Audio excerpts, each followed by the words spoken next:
I'll give you one more example of my life. I was captain of India till 2006, 2007, when I was asked to leave as captain and continue as a player. Actually, I wasn't even picked as a player. When in 2007, when Greg Chappell came into the Indian scene and he believed that I was not good enough to captain anymore, and then I lost my place in the national side for six months. I was a grown-up boy then. I was 34, 35. I was not a young boy at that stage. I was quite independent and grown up. My father, who was obsessed with the game like all fathers are. We cricketers had families where our parents were obsessed with the game. I used to see Rahul Dravid's father quietly come to Bangalore to watch Test cricket. So I asked him one day, I was captain, and I asked him, Uncle, why do you come so quietly and sit at the back of one of the stands and watch Rahul play?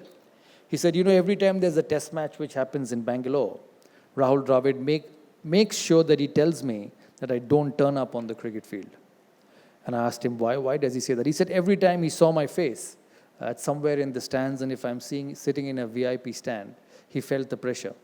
So to watch my son play, I would actually sneak into a membership gate and sit right at the back and watch my son play for the country, because that's what I lived for and that's what I dreamt for all my life. So it's the same thing with my dad. My dad was obsessed with the game, and all he knew during my growing up period was about me playing for the country. So when I got left out during that period, and I was sitting one Sunday morning with him, and he came up to me and said, you've played so much of cricket. You've played almost 350 games for India. It doesn't matter even if you don't get to play one more game. What you've achieved will always remain in the history of Indian cricket. I listened to him that day. I didn't utter a word because I knew where he was coming from. He would see me, not enjoy that period of my cricketing life, because I didn't know how to get back into the side, because when you realize that you're not being selected for any opportunity is not because of your skills, then it becomes a very difficult scenario for you. Even if you score runs, you will not be selected. Even if you play well, you will not be selected. So it was a very sensitive part of my life. The matter finished that day, and we went off. He came back to me again 3 or 4 days later. He came back to me and said, Sourav, have you decided what you want to do? Because I don't enjoy waking up in the morning and reading the newspaper with the headlines that with every Indian win, it gets tougher for Ganguly to get back into the side. So I listened to him for a while. And then one fine day, I decided to tell him. I said, listen, I'm 33, 34 years of age. I want to play the game. Because in sport, you don't play forever. There's an age, and after that, even if you're good, even if you have been the best in the world, the game goes away from you. So I said, listen, I've got another 3 or 4 years of my life, and I want to give it a try.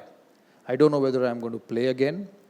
I may not play again. The chances are that I will not play again.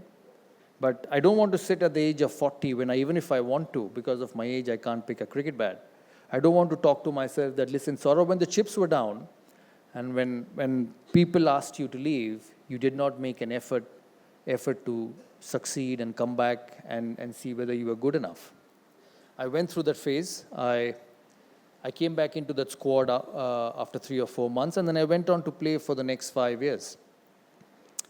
The day when I finished, I had a very dear friend in the side, Sachin.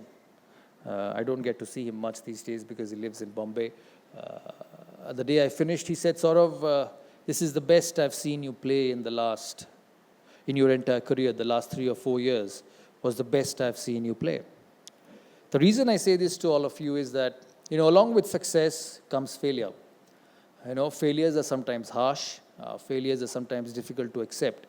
But sometimes when failures come in and you get thrown away, or you get separated, or you get pushed away, you realize your best. We live in a system where we need an arm around our shoulders, whether it's our parents, whether it's our office colleagues, whether it's our bosses, whether it's our best friends, whether it's our husbands, or whether it's our wives. We need an arm around and say that, listen, no, good will happen. But sometimes when all those things go away from you, you actually discover your best. And every time I speak, I say that those 3 or 4 years were the best time of my life, because I'd realized that the only way I could play the next game was if I scored runs with my bat.